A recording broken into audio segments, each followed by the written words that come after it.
Baru-baru ini kita mendengar berita tentang seorang perempuan yang mengakhiri hidupnya sendiri dengan cara yang tidak biasa, yaitu perempuan ini menghirup gas helium. Sebelum meninggal, perempuan ini sempat membuat surat yang isinya permintaan maaf karena dia ini sudah nggak tahan lagi menjalani hidupnya. Lalu uniknya setelah dilakukan penyidikan lebih lanjut atas kematian perempuan ini, ketahuan kalau si perempuan ini tahu cara mengakhiri hidup sendiri dengan menggunakan helium tadi dari internet. Di salah satu forum di internet ada yang menulis kalau mengakhiri hidup sendiri dengan menghirup gas helium itu cara yang direkomendasikan karena orang bisa meninggal dunia dalam hitungan menit tanpa rasa sakit.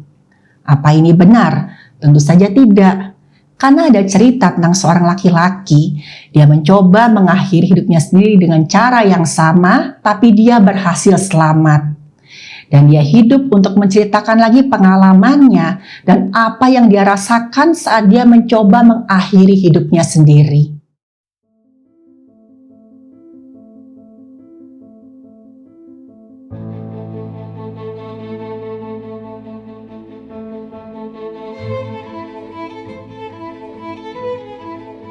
Halo, saya Dr. Stefani. Saya seorang dokter spesialis forensik dan saya belajar dari yang mati.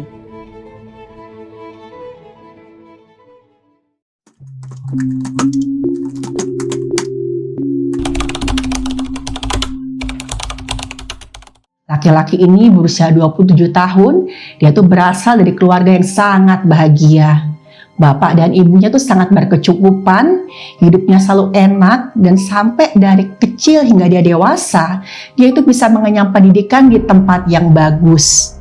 Semua orang ngelihat hidupnya dia tuh selalu enak dan lancar. Dan bahkan begitu laki-laki ini lulus kuliah, dia langsung diterima bekerja di sebuah perusahaan. Waktu dia mulai bekerja, laki-laki ini memilih buat tinggal di tempat orang tuanya.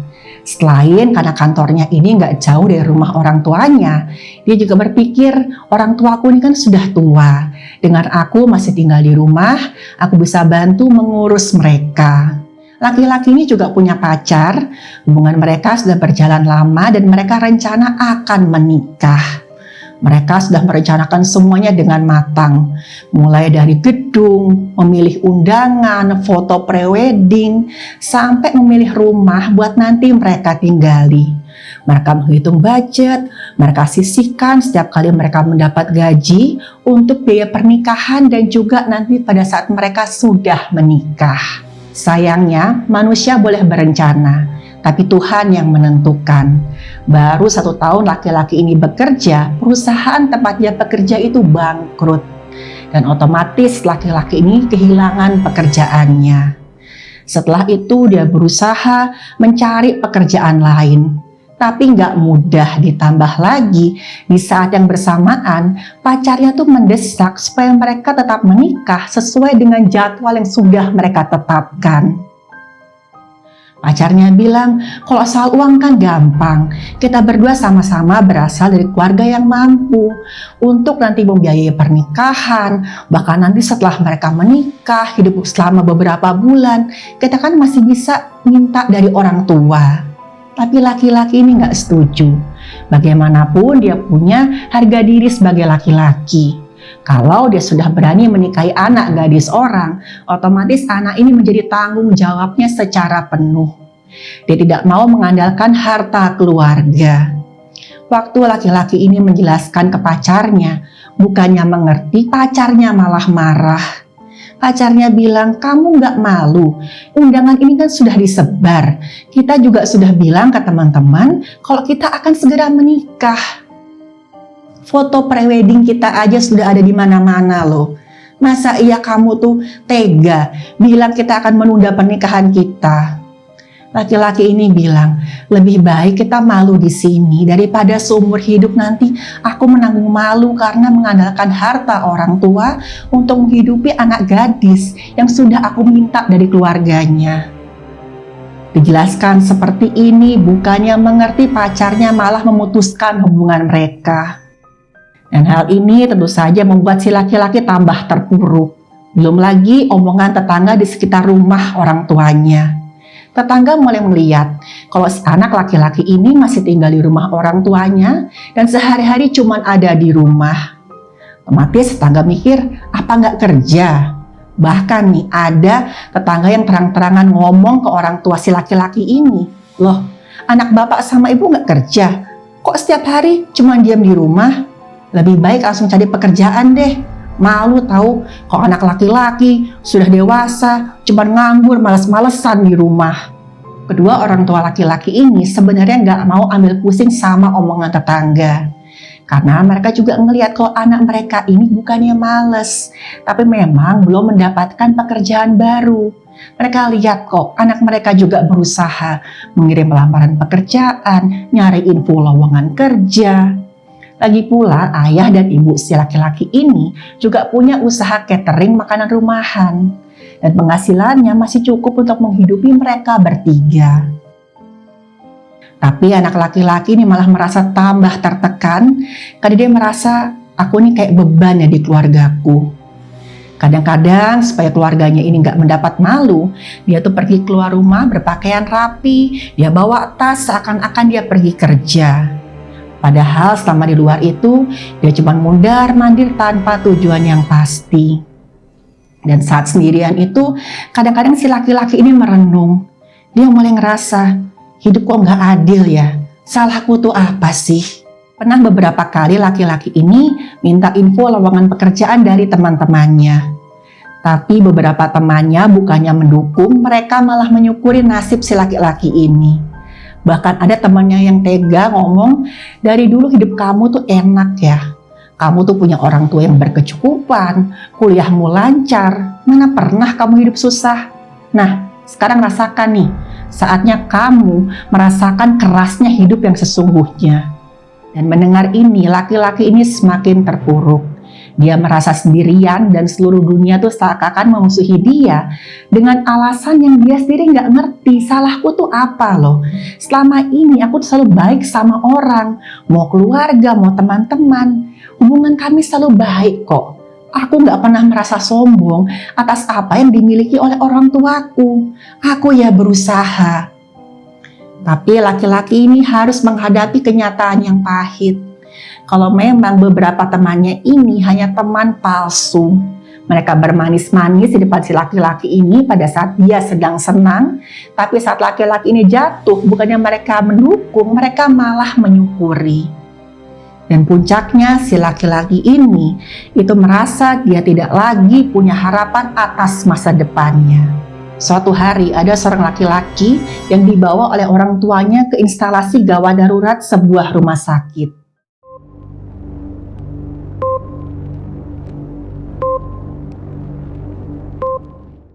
Laki-laki ini kata ditemukan oleh bapak ibunya itu di dalam kamar dalam posisi terbaring di tempat tidur. Kepalanya tertutup kantong plastik dan di lehernya ini terlilit lakban dan ada semacam selang yang masuk ke dalam kantong plastik itu dan ujung selang yang lain itu terhubung ke sebuah tabung helium yang ukurannya sedang. Mendengar keterangan dari ayah dan ibu si pasien ini, dokter IGD segera melakukan pemeriksaan. Saat itu pasien keadaannya sudah setengah sadar, dia kelihatan mengantuk. Waktu dipanggil-panggil diajak bicara, bicaranya nggak nyambung. Dan waktu diperiksa tekanan darahnya tinggi dan laju nadinya meningkat. Dokter bilang, ini pasien dalam keadaan kritis. Kita berpacu dengan waktu, karena saat ini tubuh si pasien ini masih berusaha mempertahankan hidup. Kalau sampai ini lewat dan kita nggak berhasil memberikan oksigen yang optimal, pasien bisa meninggal dunia. Dan ditambah lagi, waktu diperiksa saturasi oksigen si pasien ini cuma 75%. Ini menunjukkan si pasien dalam keadaan darurat. Karena ketika helium ini masuk ke paru-paru, tekanan dalam saluran nafas itu jadi sangat rendah. Otomatis ya oksigen ini tidak bisa masuk ke dalam pembuluh darah. Lama-kelamaan pasien ini bisa mengalami mati lemas atau yang disebut dengan asfiksia. Dan asfiksia ini bisa menyebabkan kematian. Proses asfiksia sendiri melewati beberapa fase. Fase pertama itu waktu tekanan oksigen dalam darah itu mulai turun. tubuh ini masih berusaha untuk bernapas lebih keras. Di fase ini biasanya penderitanya akan nafasnya terengah-engah karena berusaha memasukkan oksigen lebih banyak lagi. Tapi ketika keadaan ini tidak tertangani dan kadar oksigen di darah semakin rendah, lama-kelamaan otak akan mengalami kerusakan. Pada saat ini ya pasien bisa kejang-kejang, dan nanti setelah pernafasan ini otot-ototnya mulai semakin lemah karena tidak kuat lagi, ototnya otomatis lumpuh. Pada saat ini pasien bisa meninggal dunia. Dokter pemeriksa kemudian menanyai ayah dari pasien. Ayah dari pasien ini cerita kalau tadi pagi semuanya berjalan normal. Dia dan istrinya itu pergi untuk mengantar pesanan catering di usaha mereka dengan menggunakan mobil.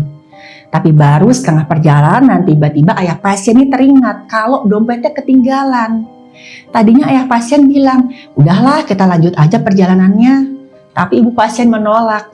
Ibu pasien mengingatkan kalau di dompet itu ada SIM, ada STNK. Nanti kalau kita diberhentikan pihak yang berwenang gimana? Diperiksa surat-suratnya nggak ada gimana?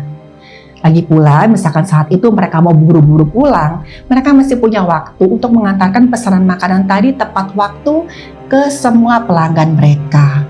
Ketika mereka sampai di rumah, mereka melihat kalau sepeda motor anaknya itu masih terparkir di halaman, yang berarti anaknya masih ada di rumah. Waktu mereka masuk rumah, mereka curiga karena mereka dengar ada suara musik yang sangat keras dari kamar anak mereka. Karena mereka takut suara itu mengganggu tetangga, mereka ngetuk-ngetuk pintu kamar anaknya. Bilang, ini musikmu ini kencang banget loh, kecilin sedikit. Tapi saat itu nggak ada respon.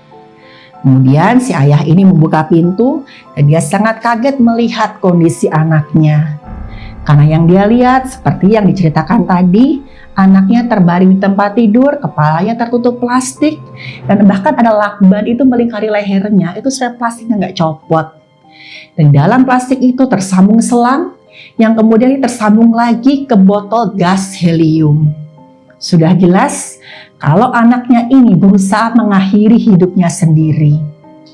Sang ayah kemudian langsung mendatangi anaknya dan merobek plastik yang menutupi wajah anaknya. Saat itu yang katanya si ayah ini, anaknya ini nggak sadar, dipanggil-panggil nggak menyaut. Ayahnya ini sempat mengira anaknya sudah mati. Dengan panik, ayah dan ibu pasien ini langsung membawa anaknya ke rumah sakit. Dan untungnya saat itu mereka sampai di rumah sakit tepat waktu. Kata dokter pemeriksa, bapak dan ibu ini sangat beruntung.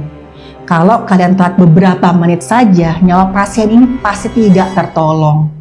Dan saat ini, nyawa pasien masih bisa terselamatkan.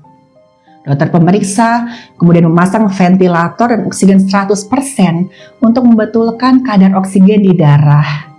Dan pelan-pelan saturasi oksigennya naik dan pasien pun mulai sadar. Pasien mulai bisa ditanyai dan kondisinya mulai stabil. Tapi bagaimanapun usaha mengakhiri hidup sendiri adalah kedaruratan medis. Dan keadaan ini tetap harus mendapatkan perawatan yang intensif. Pasien tetap harus dirawat inap selama beberapa hari. Pasien laki-laki tadi harus dirawat di ICU.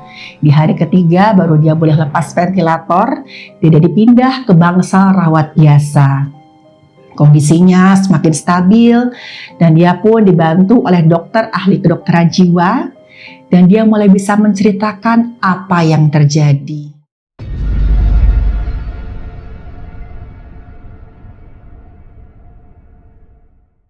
Laki-laki ini mengaku kalau yang namanya kehilangan pekerjaan, diputuskan oleh pacarnya, terus juga omongan tetangga dan teman-temannya, itu membuat si laki-laki ini merasa sangat tertekan sampai dia frustrasi dan merasa nggak punya lagi harapan hidup.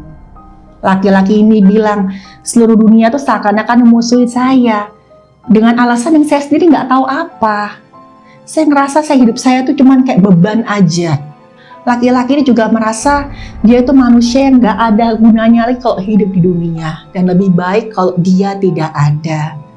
Dalam kekalutannya itu dia mencari cara bagaimana dia bisa mengakhiri hidupnya sendiri tanpa rasa sakit.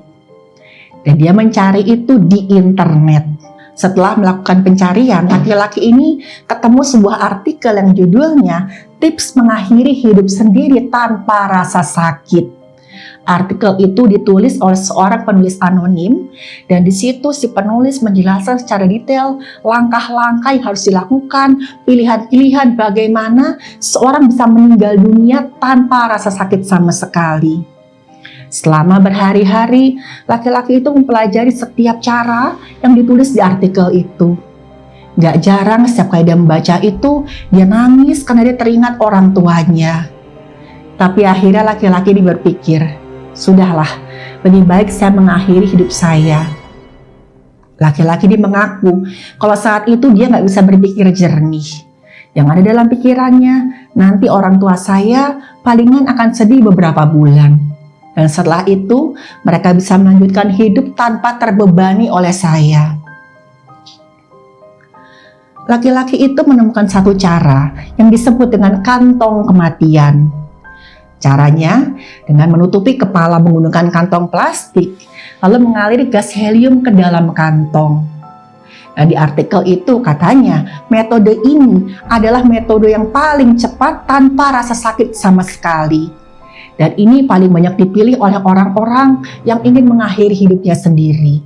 Karena kematian bisa terjadi selama beberapa menit saja. Dan setelah yakin bahwa dia akan mengakhiri hidupnya dengan cara ini, laki-laki ini kemudian membeli sebuah tabung helium dan itu disembunyikan di dalam lemari pakaian. Dia juga sempat menulis beberapa surat untuk orang tua, mantan pacar, dan teman-temannya. Isi suratnya dia meminta maaf karena selama ini dia sudah menjadi beban bagi semua orang. Dia berkata dengan mengakhiri hidupnya, dia berharap semua orang akan senang. Dan di hari yang sudah dia rencanakan, laki-laki ini pun melancarkan aksinya. Sesuai dengan instruksi di artikel itu, dia memasang plastik di kepalanya, dia dimasukkan gas helium itu ke dalam kantong plastik menggunakan selang. Tapi saat itu, ketika gas helium ini pelan-pelan memenuhi paru-parunya, laki-laki ini baru sadar kalau apa yang dia baca di internet itu salah. Menghilangkan nyawa sendiri bukan proses yang cepat, apalagi bebas dari rasa sakit. Dia nggak merasakan tiba-tiba saja ngantuk, tidur, lalu terbangun di alam lain.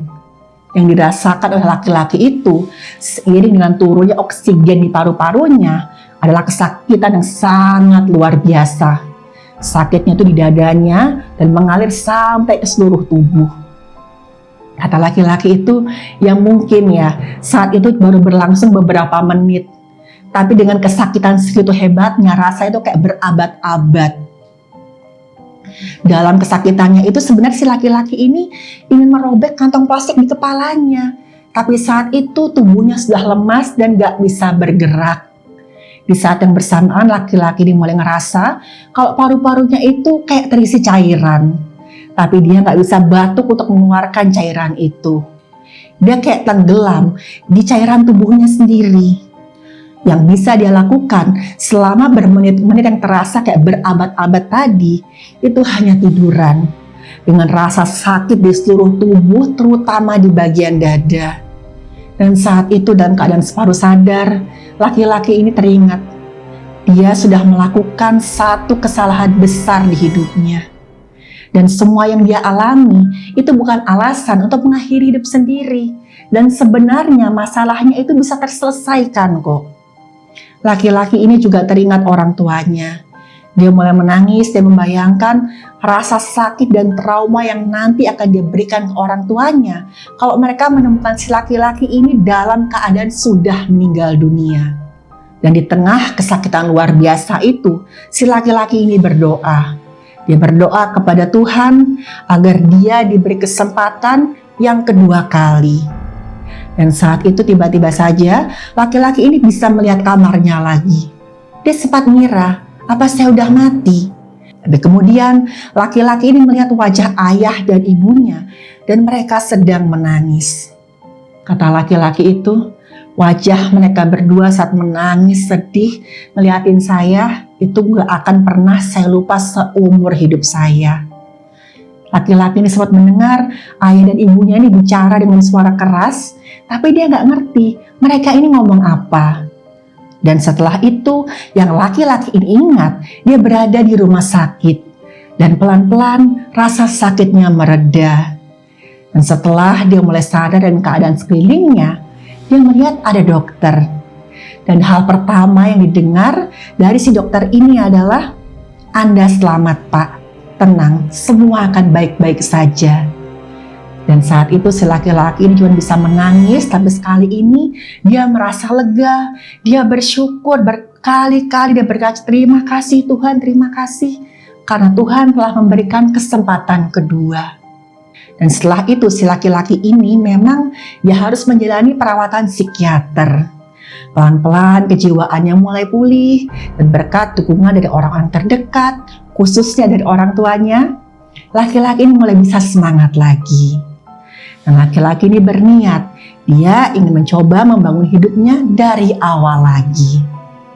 Laki-laki ini berpesan bahwa siapapun yang tega mendorong orang lain untuk mengakhiri hidup mereka adalah orang-orang yang hati nuraninya sudah mati. Karena tidak ada seorang pun yang pantas merasakan hidup mereka tidak berguna, apalagi mereka pantas mati. Memang kadang misalkan kita menghadapi masalah yang berat, kita merasa ya kadang diri kita nggak berguna, kita nggak punya masa depan, harapan hidup sudah tidak ada lagi. Laki-laki ini berkata itu wajar kok.